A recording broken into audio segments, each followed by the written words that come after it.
বাংলাদেশের ক্রিকেটে নতুন এক অধ্যায়ের সূচনা। ঢাকা ক্যাপিটালস ফ্র্যাঞ্চাইজির মালিকানা এখন বাংলাদেশের সুপারস্টার নায়ক শাকিব খানের হাতে। চুক্তি অনুযায়ী আগামী ৫ বছরের জন্য তিনি ঢাকা ক্যাপিটালস দলের মালিক হবেন। শাকিব খান বলেছেন, ক্রিকেট বাংলাদেশের মানুষের রক্তে মিশে আছে।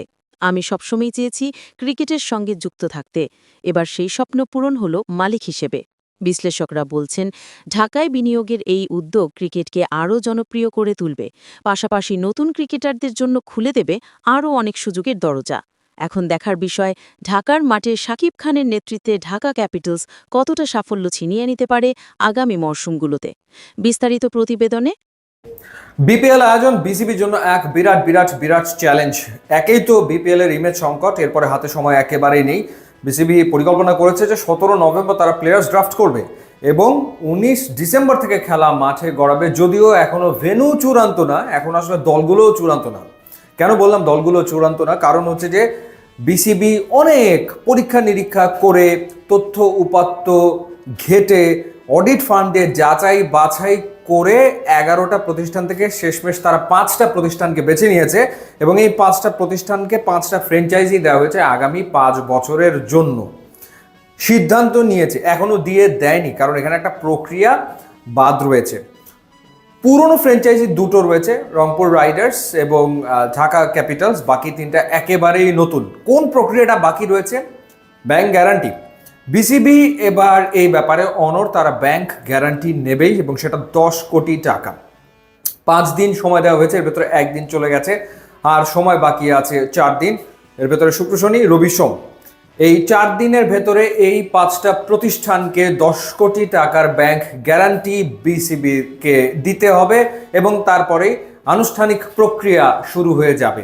এবং এমনও সিদ্ধান্ত বিসিবির কর্তারা নিয়ে রেখেছে যে কেউ যদি এই ব্যাপারে কোনো রকমের তালবাহানা করে, অজুহাত দেখায়, তাহলে কোনো ছাড় দেওয়া হবে না এবং তাদেরকে আসলে ফ্র্যাঞ্চাইজি দেওয়া হবে না। সেই ক্ষেত্রে বিসিবি নিজে দল অপারেট করবে।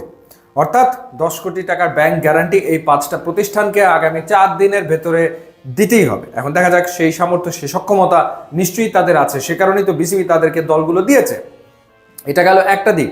দ্বিতীয়ত হচ্ছে যে 7 দলের বিপিএল নেমে এসছে 5 দলে। 2টো দল হাওয়া হয়ে গেছে, মানে দলের সংখ্যা কমিয়ে ফেলা হয়েছে। দলের সংখ্যা কমানোর ফলে 2টো ঘটনা ঘটেছে।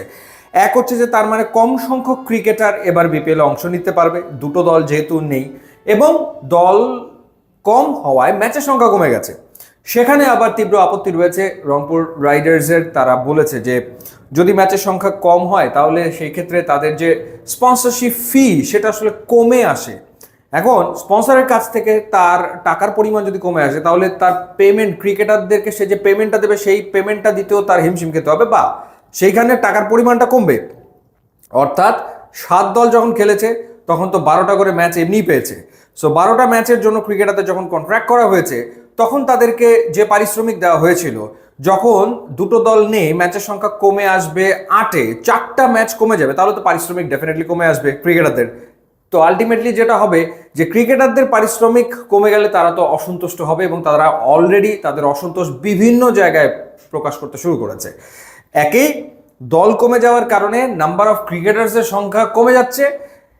গত বছরের তুলনায় এবছর তো ক্রিকেটারের সংখ্যা বেড়েছে, কমে তো আর নেই, কিন্তু দল কমে গেছে। তার মানে ক্রিকেটারদের তো উপার্জনের একটা বিরাট জায়গা হচ্ছে বিপিএল। এখন সেখানে তারা যদি দল না পায় তাহলে তো তাদের জন্য বিরাট সমস্যা।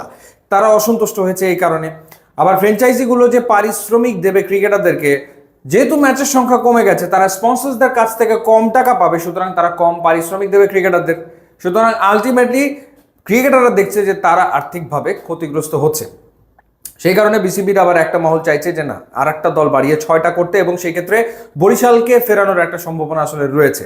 যেহেতু ফরচুন বরিশালের রেপুটেশন খুবই ভালো, গত 2টো সিজনে তারা চ্যাম্পিয়ন এবং পারিশ্রমিক তারা সময় মতো দিয়ে দিয়েছিল, সুতরাং অনেক ক্রিকেটারের এবছরও বিপিএল এ ফরচুন বরিশালের হয়ে খেলার কথা, তারা সেটাই আসলে জানতো। কিন্তু অল অফ এ সাডেন যখন তারা ফরচুন বরিশাল নাই বিপিএল এ, তখন তারাও অনিশ্চয়তার ভেতরে পড়েছে। তো সেই ক্ষেত্রে সামগ্রিকভাবে এখন ফরচুন বরিশালকে আনা যায় কিনা বা বরিশালের ফ্র্যাঞ্চাইজিকে রাখা যায় কিনা সেটা বিসিবির একটা মহল চিন্তা করে দেখছে। এবং বরিশাল খেললে দুবারের চ্যাম্পিয়ন, ব্র্যান্ড ভ্যালু বাড়বে বিপিএল এর, এবং ব্র্যান্ড ভ্যালু বাড়লে সেক্ষেত্রে টিমগুলো আসলে স্পন্সরশিপ পাওয়ার ক্ষেত্রে লাভবান হবে। সেই বিবেচনাতেই এই ভাবনাটা রয়েছে। সেটা আসলে কতটা আলোর মুখ দেখবে সেটার জন্য আসলে অপেক্ষা করতে হবে। ইউটিউব